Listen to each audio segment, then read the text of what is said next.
Okay, so gosh. you were going to fraternity parties, also reading your scriptures at the same time, and there were some kind of sketchy things happening at those, right? But you were Yeah. kind of doing both. That's interesting because you are kind of more black and white thinking. How did that was that conflicting for you? I feel like it was at least like I definitely felt bad. Like I swear every single weekend I would tell my friends, this is the last time I'm drinking. This is the last time I'm doing any of this. Like Mhm. I'm going to repent and not do this again. Mhm. And then for me, Mhm. it was so hard because I felt like there's also this part of my personality that just wants to have fun. And so I feel like it was hard to go to lessons at church and then be like, this is going to ruin your life. Like, or I'd even have friends that were so Mormon that would be like, I don't even know why anybody would want to like drink or party. And I was just like Mhm. in my head thinking, like, because it's so fun. Like, Welcome back to That's Church. I'm Ashley, here with my sister Emily. We're Mormon women exploring various religions and spiritualities. Join us. Just a quick heads up. This episode discusses sensitive topics including sex, drugs, underage drinking, and racism. Listener discretion is advised, especially for children or individuals who may find these subjects distressing. as a baby, I was adopted from Lake Charles and moved to South Jordan, Utah. And then my parents were white and they had 3 biological children and then they adopted 4. So I'm the second youngest of their kids. None of the other siblings of mine that are adopted were not like biological siblings. And I feel like my childhood was really great, you know? I feel like all of the great things that happen in a childhood happened, you know, we kind of were always running across the street to other kids' house playing our little games. I feel like I drove by your guys' house last time I was in Utah and I was so mad that your parents got rid of some trees because I was like, that used to be our like our Our clubhouse. hut. The Yeah. hut. Yeah, the hut. I Yeah, know. They didn't even ask us. Like, I I know know. I'm like 32 years old, That but was I want to our hide in the hut. property. Yeah. I was mad about that too. I think we all each like even the older kids use that hut. Yeah, Yeah. because there was so Come much on. time spent in there. I feel like climbing the trees, playing with snakes, like there was so much. And so I Mhm. feel like it was such a good childhood, you know? I kissed Morgan was my first kiss at like 9 on your That's swing our set. brother. Yeah. Our brother, yeah, so many kisses. Why did I dare you guys to kiss so much? Like, I am a And weirdo. it just started a snowball. Isn't that a weird thing kids do? My kids do that Yes. too with their friends. Funny. Like, I'll dare you to kiss so and so. Yeah, Why? what did I gain from it? Half the time you It's guys would part go of in the hut to do childhood. it too, so it's not like I saw Yeah. it. Nothing, I'm like, but I would just be like, hee hee. Oh, Uh, it's but just I feel part like of we had childhood. Yeah. yeah, it was just so fun and we were Mhm. always, you know, riding bikes, riding skateboards, TPing people's houses, Mhm. doorbell ditching, just a Mhm. ton of fun. I feel like when it came to church, I think as a kid, it's just really fun and beautiful to go see your friends every week. And I think for me, like at church was where I could actually be vulnerable. I don't think like around my family or friends outside of like a religious context was I very vulnerable in sharing things. Like it always was through religion. I feel like in bearing your testimony and that type of thing is when we really talked about it. I don't know. And I felt like Mhm. my house was like my safety, especially as I got older. My house and your guys' house. Like I just felt like people got me there and I Mhm. felt safe and happy, you know? I think when going into adolescence, things definitely took a shift because I didn't feel like a cookie cutter, just like perfect Mormon. I feel like I started to kind of figure out my own life and what I wanted to do with life. Sure. And so pushing those boundaries. And I feel like the ward that we grew up in was kind of like naughty. Like I feel like all of the kids, like, I Yeah. would say you guys were more like, oh yeah, we need to like help them and like be super righteous. I feel like for our group growing up, there were so many good kids, but like even the good kids, like if they weren't doing what was quote unquote bad things, they definitely Mhm. weren't like tattletaling as well. Like I feel like there'd be times where I'd like Mm. go to a party and it's like I see somebody from the ward there and we just know like You're like, don't we say cool? anything. Yeah. Yeah. Yeah, like I got Like your back, you got my back. Yeah, like unspoken there rule. just for an Mhm. example, I can't remember how old I was. I was in high school, but I went all the way to Utah State with friends for this like Halloween party that they have there. And I saw there who was in college and should be there, and I was a Mhm. high schooler there, and I Mhm. was like so happy that she didn't tell my family because I had totally told my parents like, yeah, I'm just having a sleepover at this friend's house. Meanwhile, we're hours away through a canyon, up a mountain, at like fraternity parties Oh my for gosh. Halloween. Oh my gosh. Oh Let my it just be known. I had no idea. Like we were always close. We've always been close. I had no idea any of this was happening because this was like Yeah, you and how your did school you? friends and stuff. And I Yeah. remember hearing these stories after the fact and being like, "What?" Like, Did you "Oh know my that the gosh, that's kids hardcore." in our ward were naughty, Ash? Like, did you I would or hear like do stories you and I know? would I say feel there like was most just of them this were like like actually, yeah. yeah, kind of my age or maybe a little younger, but yeah, there was definitely stories that went around and like even as a kid I kind of was like I don't know, I just didn't really care about it. But I do remember though that there was a specific group of boys that would get up every testimony meeting and bear their testimony and like it was just really Shit. funny to me that they would like highlight each other. They'd be like, "Oh yeah, bro."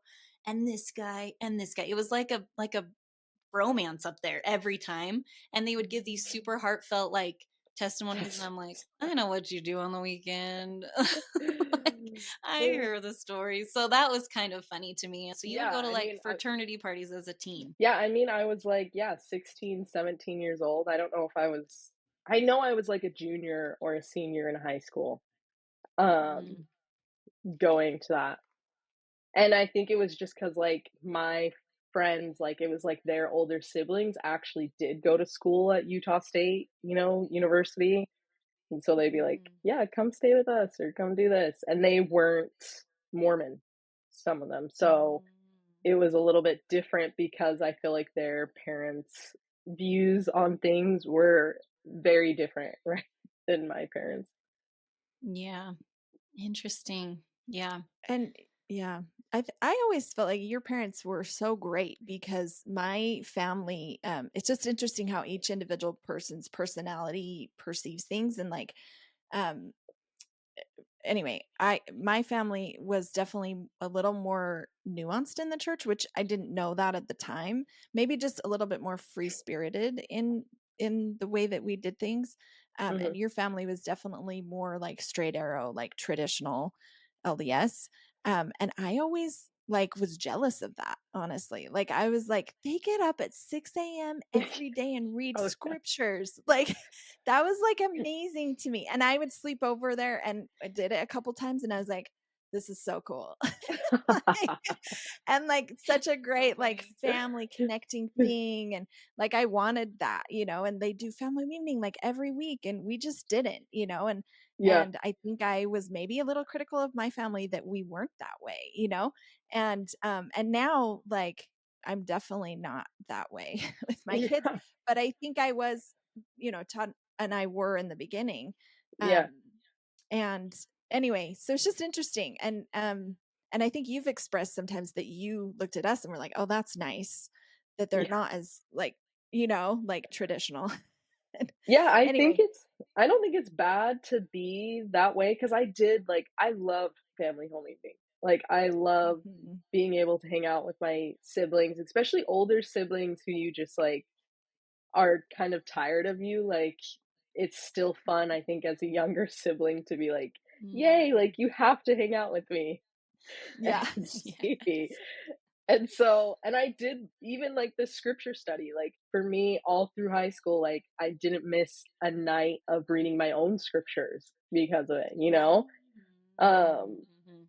But it also yeah, I think, like, eventually it's probably way different than how I'm going to raise my kids, you know? And as great as it was, and there's different ways to have families, I think sometimes for me, I'm just such a black and white thinking, I think, type of person that I Mhm. still to this day can't really decipher the difference between my parents' rules and like just church like rules because we followed like the strength of youth like so strictly and all of these things, you know.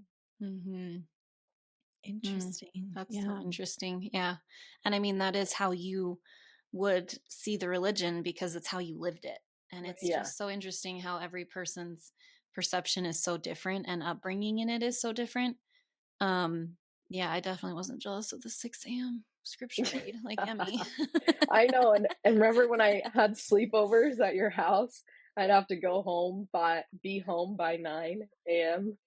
That Oh, was to the go. worst. I Be like, thought you were come gonna on. say 6 a.m. Okay, that's No, not that bad. Yeah, 9 I had to a.m. be It's I okay. had to be back by 9 a.m. to be able to do, like, chores. Oh, That's okay. Yes. just Yeah, so but I would strict. love to, yes, and I'd love to hang out at your house because your mom made the best food.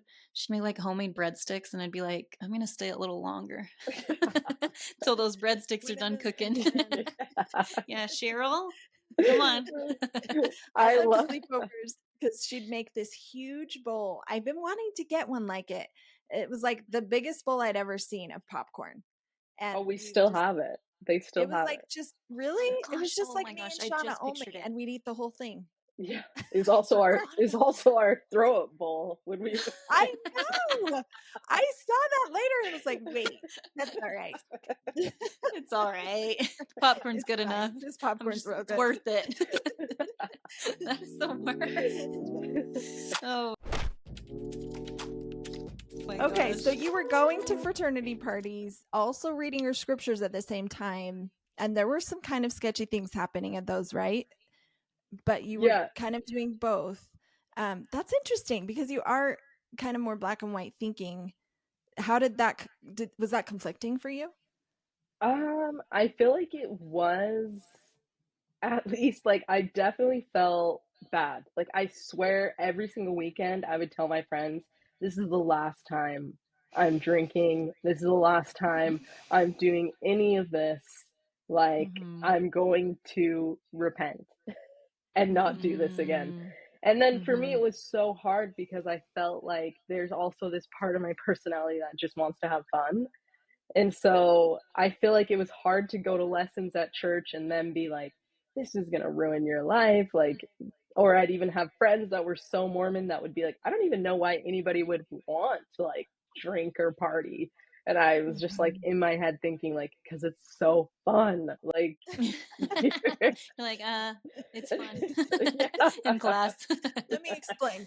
Let me explain. Yeah. Oh, that's so crazy. There was definitely like drug use, you know, like I Mhm. tried ecstasy at a party one time, um, and stuff like that, that like I feel like as a teen or adult, you probably shouldn't do.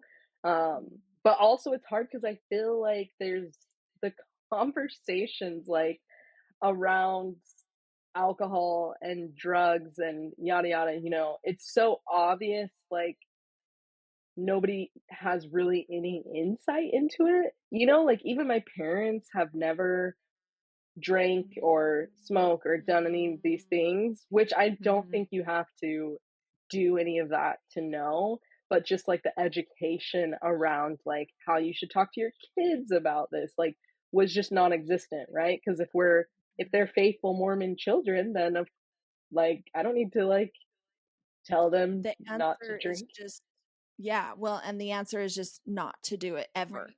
Like, Yeah. not as an adult, not as a kid, not as a teen. Like, it's just the answer is abstinence. And that's the Yeah. answer. Like, there's not an education before that to be like, okay, this is what happens to a child, and your brain is developing until you're Yeah, 25. And so exactly. if you drink, this could happen. If that's the choice you make, this might happen. This is a consequence. If you make that choice after, when your brain is fully developed, then that's your choice, Yeah. but I think the rhetoric, or the Narrative. narrative, thank you, the narrative is, this is just nothing, like there's just, and if you do any, you are sinful and a bad person. Like, I think Yeah. that's the message, right? Yeah, and I feel like bad to this day because I feel like my parents' view of me, like you almost have two different sides of you. Like my parents' view of me is just like not an accurate view.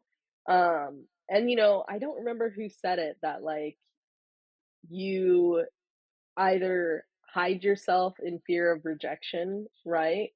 Or you don't care about the rejection. And I feel like for me, I had to hide that I was doing these bad things because I can't like open up to be like, yeah, this is like fun. Like, I don't know. Like, I feel like as much as I want to pretend like I feel like I fit in, like, I don't feel like I fit in.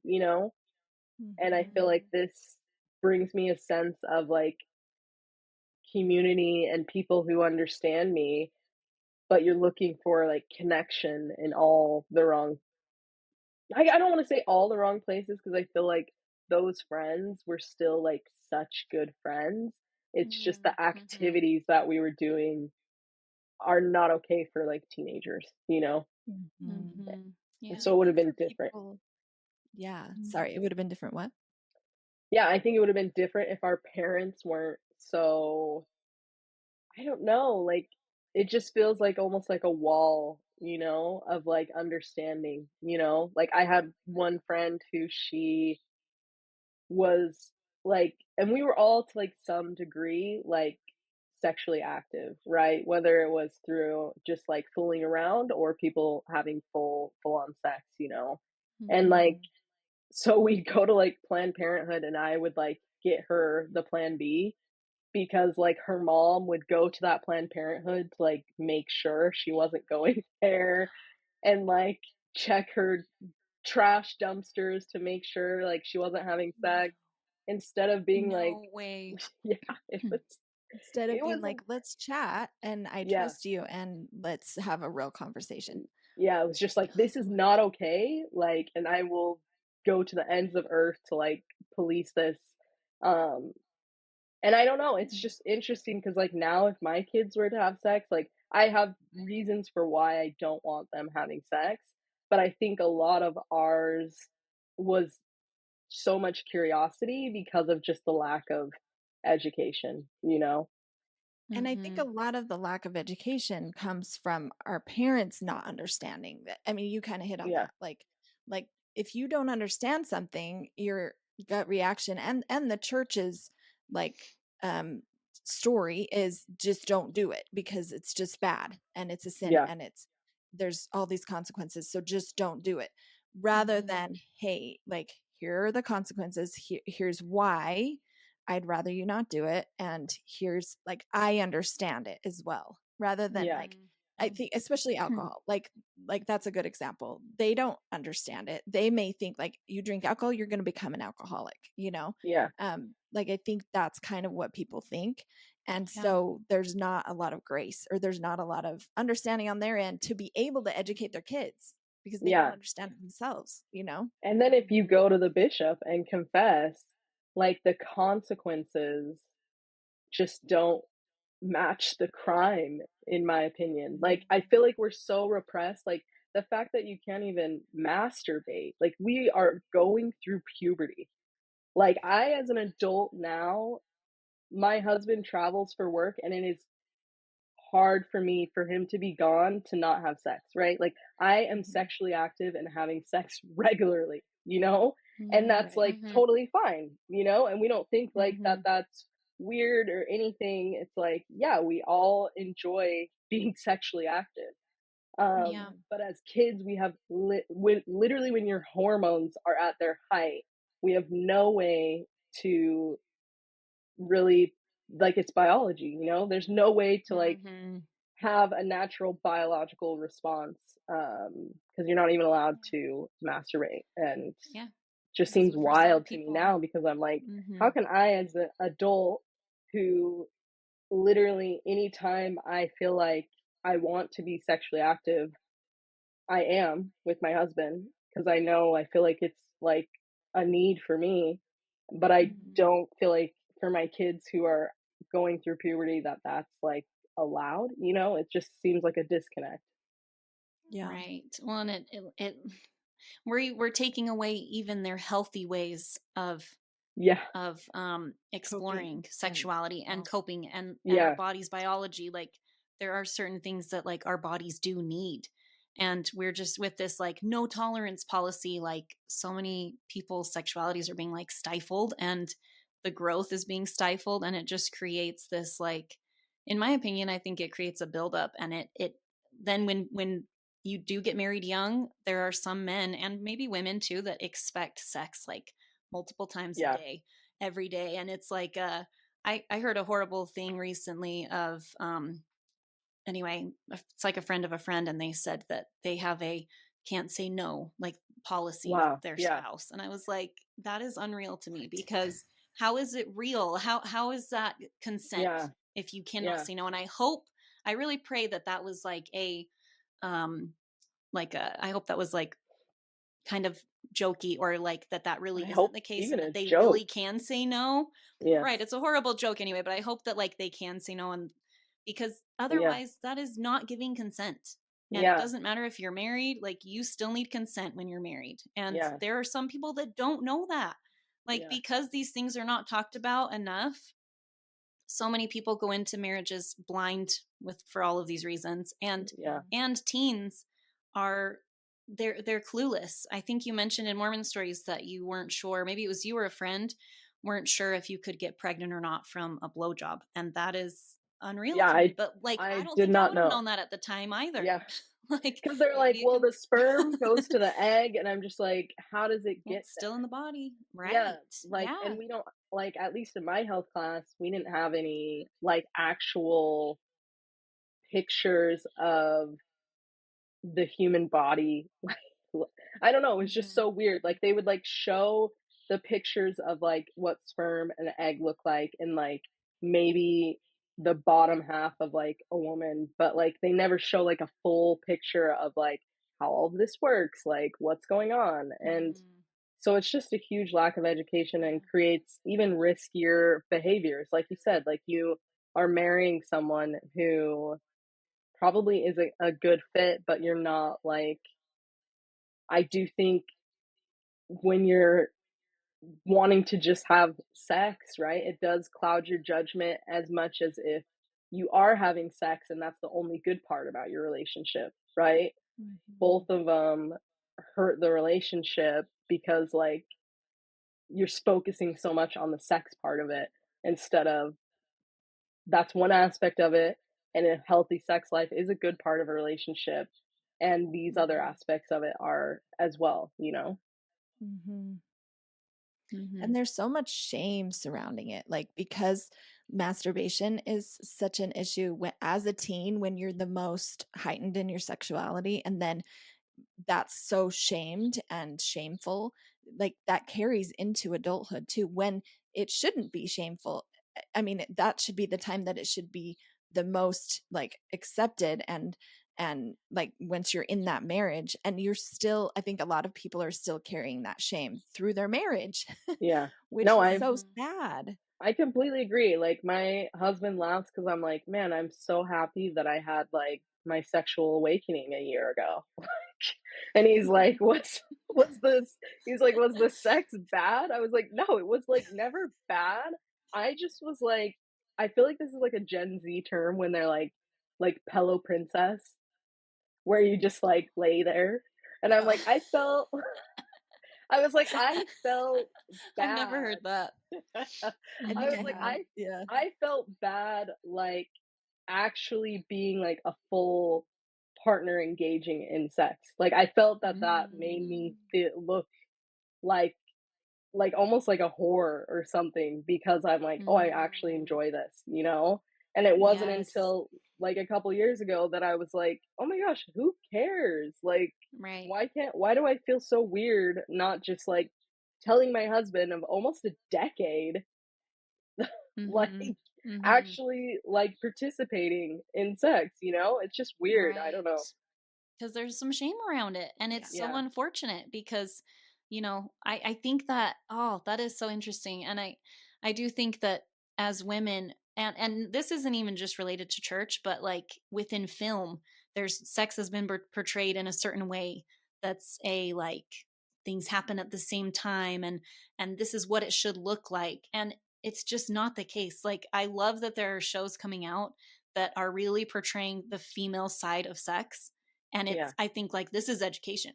Like Yeah. I want my kids to Yeah, watch that's why I'm Bridgerton so watching they it know. too, Yeah, for the educational education. purposes. Me too. Me too. There are more females who are guiding these like sexual scenes in movies. And I'm not talking about like pornos or anything, but just like Bridgerton, like you I can tell, am. okay, this was no judgment, but I'm just saying it in movies and TV, you can tell like, okay, a woman directed this Yeah. because this is not the stereotypical like man taking control kind of a thing that has been not just in like religion, but also just a societal Yeah. thing. You, Yeah. you know what I'm saying? 100%. Like, Yeah. so I do think things are changing in that way. And yeah, it is like, this stuff is also fascinating to me. I love that this took this know. I turn, know. and I'm like, I know. this is So different than what we were gonna get, but I'm like, this is I important stuff to like talk it. about. So you were doing those things in high school and then you went on to your mission. So you kind of like repented to your bishop and you decided to go on a mission. This was like the ultimate sacrifice. Was that kind of how you felt? Or did you just really want to go on a mission? Yeah, I felt like it was what I had to do, because I had like a year before, I had said in my journal, like, I'll go on a mission if they lower the age change, because they had been talking about it, you know? And I Mhm. heard that. And in my patriarchal blessing, it had said that I would serve a mission, you know? And I honestly did not want to do it. And I feel like, Emily, you were like my first example of a missionary, Oh. and I felt like this just like doesn't look fun. Like, I just remember you coming home and like the outfit that you were wearing with these like clogs. And They I were gained so like bad. 50 pounds or something. The outfits were I just so bad. Or anytime I'd go over to your house, I'd see pictures of you from your mission, and I just was like, this looks not You know what's great. funny about that? I got in trouble so much for wearing clothes that were too trendy because, like, my Oh, skirt, all the How? time I got in trouble because I worked in the visitor center and I would wear skirts that were tight and they're like, you can't wear those. And I'm like, well, this is what I got. So yeah, I don't know what to tell you because I don't have any money and this is what I have. yeah. Oh my gosh, that is So so that's funny. crazy. That's Anyway, so funny. but Too yeah, trendy. that was Wow. like too trendy. That's insane. I just remember them going like to your ankles though too, and like you had Yeah. tights Yeah. on as well. Like, I don't know. It was Yeah. just They You're conformed to like all of that, but they were too tight and too trendy. okay. But they That's were like definitely so not super long promiscuous. and like tight that's not what I and was thinking. tights. Yeah, I know. I Trendy know. is not the word They I were would describe. Opposite of that. it was so bad. Oh, just So bad. kidding. Anyway, go So on. so you So so you Yeah, looked at but that I and were just like, yeah. I don't know about this. yeah, I was like, this does not look enjoyable, like, at all. Mhm. But I was like, yeah, if I'm like called by God to do this, like, I'll do it, you know? And I feel like it was Yeah. definitely a thing in our ward for people to like clean up their act and like go and Mhm. confess on their before they'd go on their mission, you know? Mhm. I got lucky because my brother's father-in-law ended up being the bishop, so I didn't have to go into any detail of like my confession, you know? And so yeah, he probably wouldn't have let me go on a mission if I were to fully confess. I really think it's so commendable of him to do that, though, because so many bishops pry so much. And I mean, I know who you're talking of too, and he's Yeah. an awesome guy, and and a great bishop, and I am so impressed that he just said to you basically like how do you feel, you know, like put the ball in your court, you know, which Yeah. is how it should be. Like we're the ones who should be determining our spirituality and our worth, not somebody else. Yeah. And I don't know if maybe he just also viewed me as such a good kid that he's like, what could you have possibly done? Or, and you have the awkward part of it of like, maybe he just doesn't want to know, you know, of like, this is like now, you know, we see each other still to this day, you know? So it could just be like, I don't want to know these things about this person, which is how it should be, you know, right? Yeah. Like shouldn't have to disclose every single bad thing you've ever done. But yeah, so I feel like his advice was like to get better friends and like not associate with my friends, which I kind of don't feel like that was the best advice because I'm still so close to those people to this day, and I do feel like it kind of created like a ridge between of like now I'm Mormon and can't hang out with you guys, you know.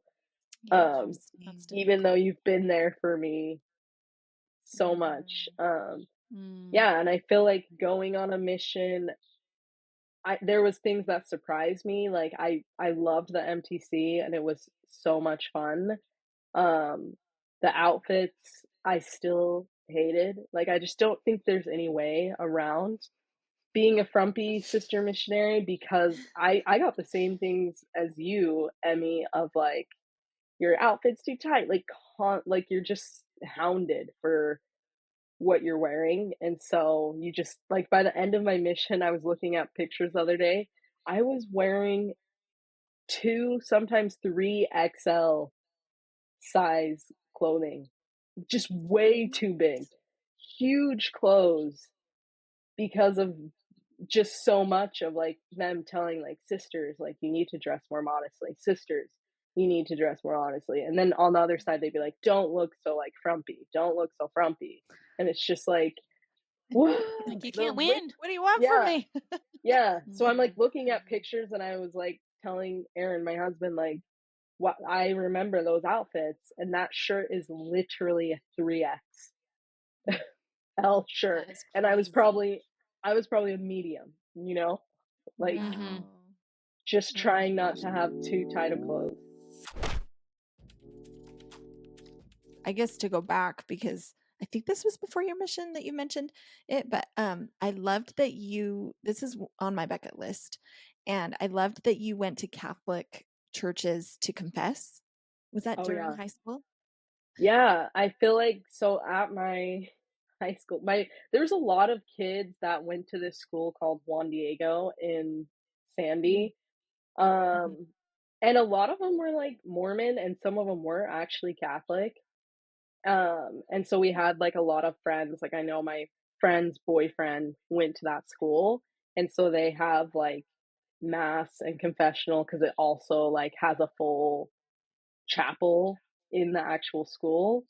Um, so even I think regular Catholics like would go there because I don't know how close like at the time another Catholic church was in the area, you know? So parents like if on Wednesday for mass and stuff would like might stay for the morning mass before they go to work and stuff, you know, um, Interesting. on their way. So I feel like yeah, and I don't even know like they definitely have more school security now because I'm like back in the day you could just like walk into a school and nobody cares, you know? Yeah. That's So we would true. like Yeah. Mhm. yeah, and so we would go and yeah, I only did it like a couple of times, but I was like, this is way better than That than is having so to go to my interesting. big Yeah. So but I you just still go in. believe. Was there something you say or Yeah, that you you say still like believed? "Forgive me, Father, for I have sinned." I don't remember the rest of it. They have, like, a card thing for you to read, and then they Mm, tell you, like, "Do this many Hail Marys," or whatever for your mm. forgiveness. Oh, that's so interesting. Did you feel more comfortable doing that than confessing to a bishop, would you say? Yeah, because 1, the Catholic priest didn't know me at all, Mhm. and 2, I feel like the anonymity felt safer to be like that, and I feel like Catholic forgiveness is so much easier than Mm, Mormonism. Like, I just think, like we've talked about kind of the shame parade, like, mhm, there's other times, like, after my mission getting married, I didn't we had sex before we were married, and I feel like it was a never-ending shame parade. Like, even after we were married, like, and are in the family ward, the bishop calls us in for, like, more repentance. I'm just like, "Oh my god," like, I'm married at this point. mm. Like, I'm married. Why Yeah, does it and matter that was anymore, you know? like that was not like you didn't reach out to him first. He just like called you to like help you process that or like Yeah, so, like, I feel like we went through the whole rigmarole of, like, our singles ward bishop, and mhm, Aaron got threatened with, like, a disciplinary council to be, like, disfellowshipped. Then I ended up moving and I was in a different ward, and that bishop um, reached out to the other bishop to like let him know, like, let's not do that. But somehow when we like mm, went to this new ward, I'm sure they keep it on record somehow. But for mm. whatever reason, we were meeting with this bishop to like continue the repentance process. Like You're it's like I can't just, even move away from this. Like I can't get yeah, away from it. Oh, it was that would be so drawn out, and I'm like, and I literally mhm, got married. Like my husband and I feel like we did not want to get married when we did at all. We were not mm, ready to get married, like, but mm, we got married to like stop this so that we could like participate fully in our religion, you know? mm. So we did what they told Wow. us to do, and then you're still going through this parade. It just felt like by Mm, that point when I was like again going to this bishop, I'm like, how many bishops' offices have I been in the last 9 months? It feels too much for wow. something that, you know, I when we Mhm, originally started sleeping together, like I didn't feel bad about it because I was like, this is my person, like I'm gonna marry him. And it was like going through this process is what actually created the shame mm, around it. And I feel mm. like it's just a weird place to start off your marriage in a bishop's Yeah, office, still repenting and interesting. for something that, you know, yesterday was technically a sin, but today is no Yeah. longer a sin. So, like, why are we still doing Mhm. this? Yeah, and there's so many things Yeah. like that, and that is why, like, I feel like it's the difference of our expectations of ourselves versus other people's expectations of us. Because, like you said, you never felt bad about it until somebody else made you feel bad about it, and it's just so unfortunate. And I'm glad that changes have been made within the church surrounding that topic, but for a lot of people, it's too little, too late, and it just is Mhm. such a bummer that it had to happen to so many. Mhm. Yeah. I just read a book by Kurt Francom that's called Is God Disappointed in Me? And it was so good because it's all about how, like, no, God is never disappointed in you because he knows the like beginning and the end, and he knows that you're going to make those mistakes, and he loves you unconditionally. And so there's never a disappointment. We as humans create that. Like, whoa, sorry, we create the disappointment in ourselves, and we create the shame, and then we propel that on to other people, like, Yeah. you should feel this. And I think Hmm. we then think, oh, God must feel this about me because I feel this. And but Hmm. actually it's the human experience, not Yeah. a true experience. I want to hear about your mission. Let's start with the tracks. So Yeah. my mission. Yeah. I originally started off my mission in Atlanta, Georgia, and then I got moved to, I feel like, Barnesville, Georgia. I guess I go back and forth about like naming the town because people were so like up in arms over it. But this really, from being a missionary there, I'm it really felt like Black people were on one side of the tracks, white people were on the other side of the tracks, right? It does not meaning that like there was no Black people in Mm-hmm. white neighborhoods, right? Of course there were Black people in white neighborhoods, but you could see the difference between just like the poverty side of town full of Black people and the wealthier side of town full of white people, right? Um, Interesting. and so and it's just different going there and like being a mission, not having grown up there, and I'm just like viewing this town from a stranger's eyes, and through the experience of like going to people's actual houses and knocking on their doors and experiencing just so much hostility, you know. And I feel like Mm-hmm. since doing that Mormon Stories interview, people have continued to be hostile, and it's exactly like what I was talking about the town, you know, because people have messaged me like, "I'm from Barnesville and you're a liar," and blah blah Oh blah, my and I'm just gosh. like, But "This is you're just giving exactly your what I perception of it. experienced You know, within like this you're giving town," what you and felt. I feel like, Mm, sorry. yeah, and I no worries, You're just and delayed, Ash, I so we know. will. It's because I'm delayed. Sorry. I didn't know I was delayed, but Okay. Sorry, go ahead, Tech. yeah, and I feel like people like if people's natural reaction to missionaries knocking on your door who believe that they're spreading like the love and light of Jesus Christ is to call you an N word. I don't think there's anything wrong with me because that's just how I was raised, right? And even if you don't accept that and don't agree with this person's religion, a simple no thank you, we're already religious would do, you know? I don't feel Mhm. like you have to like tell someone, scream at someone to never come back to their house. Mm. Um and I just, you know what I mean? And that's the level of like, okay, there's a difference from somebody like bugging you and throwing out racial insults and racism, you know? It's mm-hmm, such mm-hmm, a big difference between that, because I did have plenty of people who were like, "No, we're not interested. No, thank you." You know, I don't think mm-hmm, that again that being a missionary is deserving of verbal abuse and I don't know, being threatened. You know, mm-hmm, and so even in that town, like I feel like this is what was told to me, right? Of why these businesses were closed during this time was because it was used to be when the slave auctions were during the week, you know.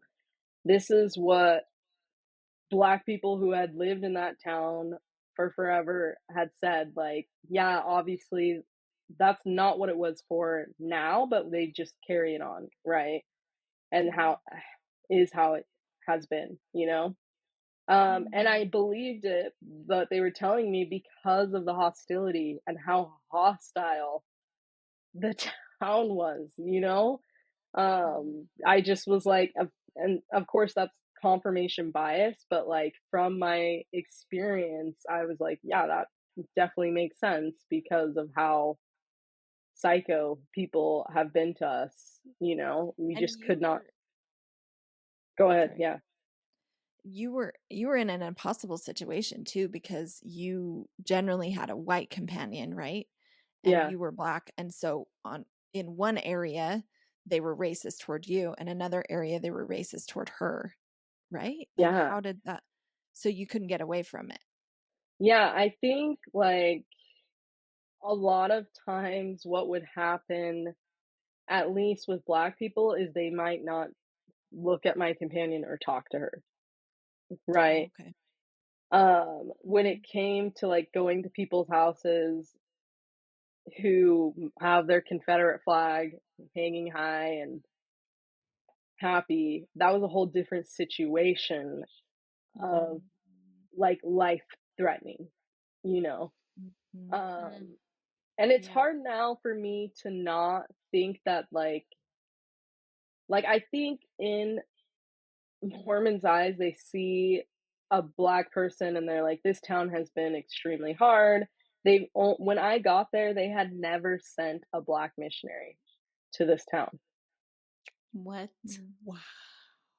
You were the So first. I feel like to be like that they didn't know is a little wild because there had only been like Mm. an Asian missionary that had ever Wow. been there.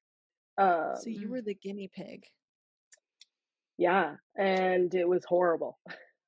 It was I can't like, even and imagine. then even after I left, because I had to go get nose surgery, you know, Mhm.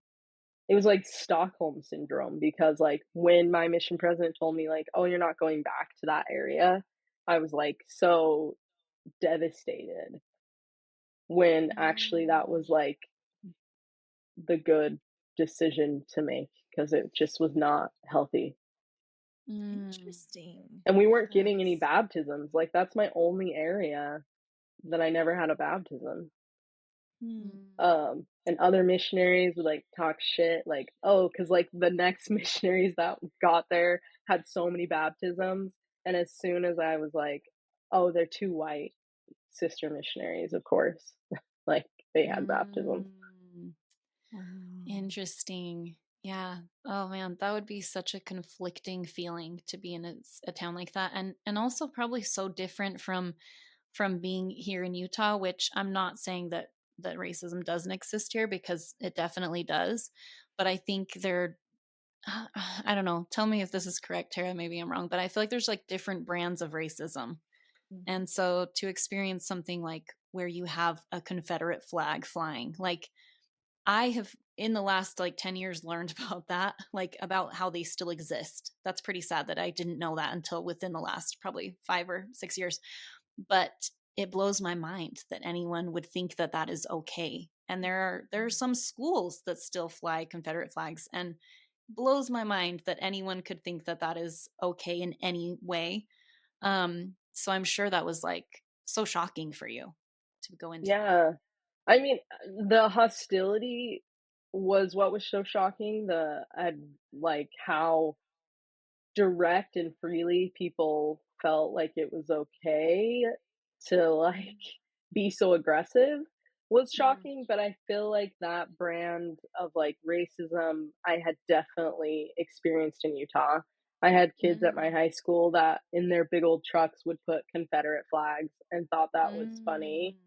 I had kids still Wow. calling me the N word, right? Like, Mm. so I don't think I don't know, like, I feel like it's like a passive aggressive way in Utah, and Mm. in Barnesville, it was just full on aggressive, you know? Mhm. Oh, that's a really interesting way to put it. Yeah, Wow. it seems like Horrible. too, like you had mentioned in Utah, feeling different and feeling like boys didn't want to date you and they'd say, "Well, I don't like black girls" or whatever, which is Yeah, devastating. And like you wouldn't feel like you're part of um, a community that is supposed to accept you, but then being tossed into a community where you could be accepted, and you're probably thinking like, wow, I'm going to like get back to my roots and go to this other place that I will be accepted. I'm sure that was really shocking. And then you Mm. were like, racism, yeah, took on like a whole new level and a whole new meaning. And yeah, so whole new, like, history of, like, actually diving deep in, you know? And, like, even that claim of, like, "Oh, this is why things are closed," is because of the slave auction, you know? I feel like there's so much that is a part of history that we just like can't even we don't even know the true reasons why because it's like it just never got written down, it never got whatever, and so it's just like mm, Mm. I'm taking their word for it because they've been in this town for forever, you know? Right. Um, and I don't know, but I'm like I definitely feel like Black people have been so gaslit for so long that it's just like, in my head, I'm thinking like, yeah, that makes sense. Like, of course I'm gonna Yeah. believe you, you know?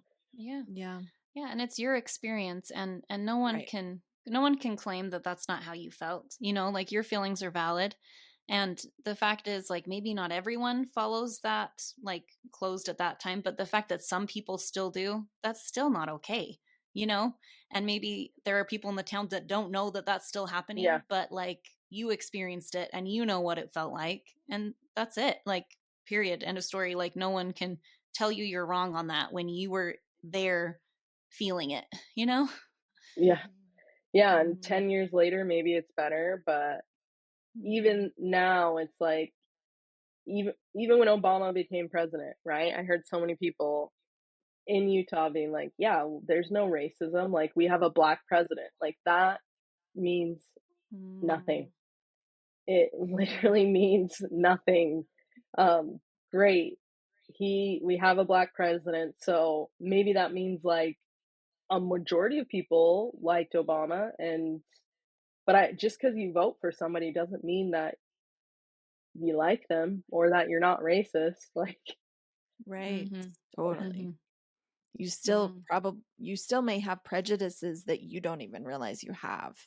yeah, And like Mhm. I think it takes like really like searching and like thinking through that process and kind of delving into it to get rid of some of those like stigmas and some of those what's the word, rooted like Stereotypes and stereotypes and like things. biases and Yeah, there's another word I can't think of, but yeah, anyway. mm. Our I words think aren't good enough for her. like I'm just systematic, kidding. what's that word, yeah, anyway, um that just have been created in our community, and we don't even realize they're there, you know. It's Mhm. sad. um and I think you didn't realize that. Like, it was so interesting to hear you talk about how you did not realize racism was still a thing as a black person here in Utah, and then you like were slowly introduced to it and you're like, oh, it was existing and happening even as a kid. You just yeah, didn't have exactly. the definition of it. Yeah, and it just was a thing that people like, right? Like, white people felt comfortable in my school calling me the N-word, right? And it was looked at as like, what's wrong with me? They're just joking. They were comfortable Mhm. still flying a Confederate flag and being like, what? It's just like a cool flag. So even if they're doing it Mhm. out of ignorance, like, Mhm. that's how racism is born, is out of ignorance, you Mhm. know? Mhm. And so it's like, where are your parents? Why would your parents allow you to have that flag? And even on my mission, there were missionaries that were like, yeah, I got this Confederate flag made. I wanted to be able to keep it. It's like, what? It's just Mhm. weird. It's weird in the United States that like the losing team that committed treason Mhm. against the Yeah. country can still be celebrated all over. Yeah, Mhm. in any form. Yeah. Like if your grandpa fought in the Civil War and you want to like commemorate him even though he was on the losing team, hang up a picture of him. We Right. don't need the flag. It's like, to me it's like hanging up a swastika. Like, Yeah. why? Yeah, You Right. know? exactly. Right. That's Yeah, why you would it blew my never mind see like that they're Germans still hanging around. up swastikas because their Yeah. family was on were Nazis. Right. Yes, Right. exactly. Like, Exactly. why are And you they're like, proud of "Oh, that? Yeah, Yeah. right." Yeah. Oh, so bizarre. Systemic. That was the word. yeah. Mhm. A systemic issue. So many systemic issues. Yeah. And I do think we need to be not just not racism, but we do need to be anti racist. And I Mhm. think like it takes more Mhm. because there are things, there's stereotypes and there's biases that we have that we don't even sometimes know of, you know, Mm, like, yeah. Yes. anyway, No, I more agree knowledge and more because awareness. even dating my husband, I didn't want to date him because he was black. Because everyone all Really? the time would try and set me up with like the only black person they knew. Like, anytime somebody Mm. wanted to set me up, it was like, oh, of course they're black, you know? Oh my Because, like, gosh. you Yeah, know? crazy. Mm-hmm. And so by the time when I met him, I was like, well, I don't want to just date him because we're both black. and like people think I should just be dating only other Black people, you know? I'd have kids when I was dating them that be like, yeah, like we can't date because we're just from different cultures, and like the church teaches that you should like date within your same culture.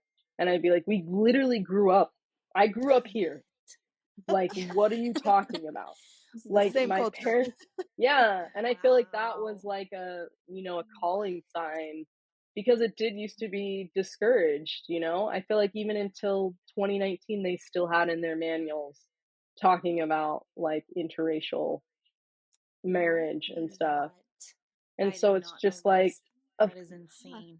so I'm feeling all these things from the institutionalized racism that was still in Mormonism, but not recognizing the racism that I'm actually experiencing also in Utah, you know, and just thinking like, oh, they're good people, they're Mormon.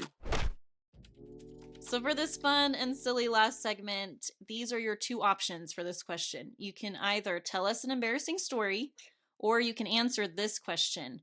If you could have dinner with any historical figure, who would it be and why? Those are good questions. I don't know if I have any embarrassing stories because I'm just not embarrassing. Just kidding.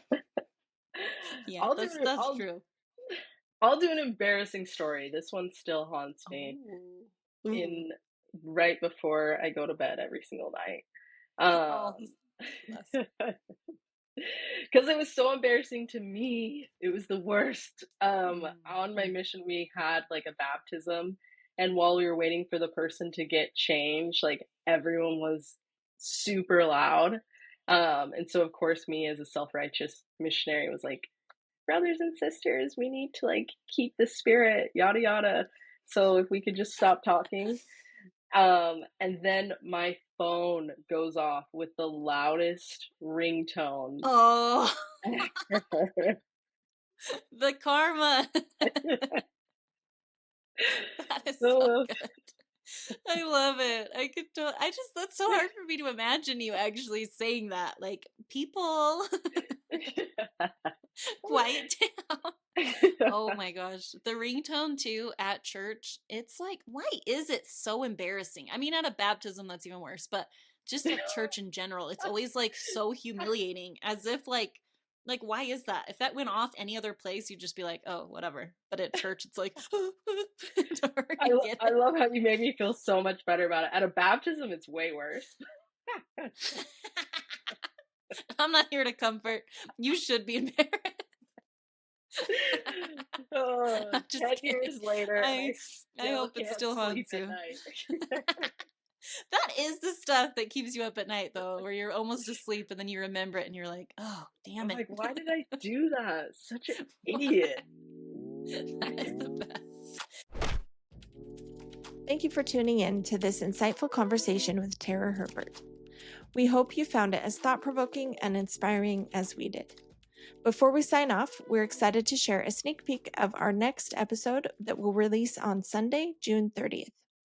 We'll be joined by Venice Jardine, a social cultural anthropologist, who will delve into her fascinating research and thesis on how Latter-day Saints struggle within their faith and navigate conflicting social values while remaining committed to their faith.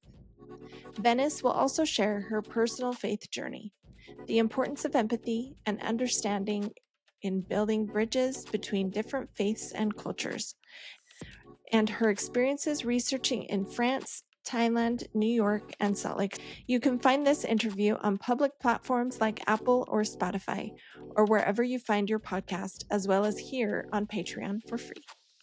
Additionally, Venice has shared some incredible stories from her interviews that you won't want to miss. These will be available exclusively on Patreon for Patreon members only. This offers deeper insights into her research and some engaging behind-the-scenes anecdotes. So stay tuned for our next episode with Venice Jardine, June 30th, and be sure to check out our Patreon for exclusive content. Find us on Instagram at That's Church Podcast. Until next time, keep exploring, keep questioning, and keep growing in your faith journey of belief, faith, well-being, and/or spirituality.